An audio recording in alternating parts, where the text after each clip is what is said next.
शाहजीन रहा को रजिस्ट्रनर बुलाता है, उसे प्रपोज करता है, लेकिन रहा उसका प्रपोजर रिजेक्ट कर देती है। दूसरी तरह वरमान बुतूल को ले कर रहा के घर पूछता है, तो बुतूल रहा से कहती है तुम जड़ीवन से शादी न करो, लेकिन रहा उससे बता देती है कि सब कुछ मैं जानों से बदला लेने के लिए कर रही हूं। उसके बाद अगले दिन जड़ीवन फौरन मौलवी साहब को ले कर सेफ हाउस में पूछता है, लेकिन रहा तभी बड़ी चालाकी से निकाह के पीपर की जगह प्रॉपर्टी के पीपर रख देती है। जिसके बाद मौलवी साहब जैसी निकाह शुरू करवाते हैं, रहा निकाह के एड्रेस में आती है उन दोनों का। जैसी निकाह शुरू होता है तो जड़ीवन खुशी खुशी में उन निकाह के पीपरों पर सिग्नेचर कर देता है, जिसके बाद साइन होते ही रहा जड़ीवन से निकाह करने से साफ इनकार कर देती है। उसके बाद इसी वक्त अरमान भी वहां पर आ जाता है, जिसके बाद तभी बतूल आगे बढ़ती है। वो जड़ीवन के मुंह पर एक जोदा चमार मार देती है, जिसके बाद अरमान पुलिस को गलाकर जड़ीवन को फौरन ऑन द स्पॉट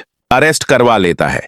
तभी बतूल जड़ीवन से कहती है फौरन से पहले मुझे तलाक दो, जिसके बाद जड़ीवन भी डर के मारे बतूल को तलाक दे देता है। उसके बाद पुलिस जड़ीवन को पकड़कर फौरन जेल ले जाती है। उसके बाद तभी अदेल रहा के पास आते हैं और उसे कहते हैं बेटी तुमने बहुत अच्छा क्या। उसके बाद अरमान को यह खबर मिलती है कि वसीम हमेशा के लिए इस्लामाबाद जा रहा है। उसके बाद अरमान फौरन अपनी पावर का इस्तेमाल करते हुए उसकी फ्लाइट को कैंसिल करवा देता है, जिसके बाद वो अपने साथ रहा को लेकर एयरपोर्ट पहुंचता है और पुलिस सांदर से कहेगा तभी वसीम को अरेस्ट करवा लेता है। जिसके बाद पुलिस जाहिरों और वसीम को पकड़कर कोर्ट में लेके जाते हैं। जब कोर्ट सारे सबूत उनके खिलाफ देखती है, उसके बाद वो इन दोनों को फ्रॉड करने के जुर्म में 10 साल की सख्त सजा सुना देती है। जिसके बाद तभी रहा और ईमानदारियों से सारा पैसा और प्रॉपर्टी के पेपर लेकर, जिसके बाद वो ये सब अदील के बैंक अकाउंट में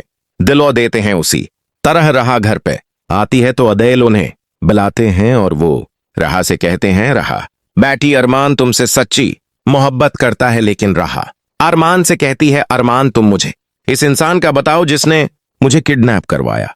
अगर तुमने उसका नहीं बताया तो मैं कभी भी तुमसे शादी नहीं करूंगी। उसके बाद अरमान फौरन मजबूर होकर आसिया कि वो रिकॉर्डिंग चला देता है, जिसमें वो अपना जुर्म कबूल कर रही होती है। इसी ने रहा को किडनैप करवाया था। फिर सुनते ही अदील फौरन गुस्से में आ जाते हैं, वो आसिया को तलाक देने लगते हैं, लेकिन तभी रहा उनके सामने आकर उन्हें रोक लेती है और कहती है नहीं मामू ऐसा नहीं करें, मैंने ममानी को माफ कर दिया। ये सुनने के बाद आसिया को भी अपनी गलतियों का एहसास हो जाता है, जिसके बाद वो रहा के पास आती है और उसे रोती भी कहती है रहा बेटी मुझे माफ कर दो, मैंने तुम्हें साथ बहुत कुछ गलत किया है। ये देखने के बाद रहा भी उन्हें माफ कर देती है।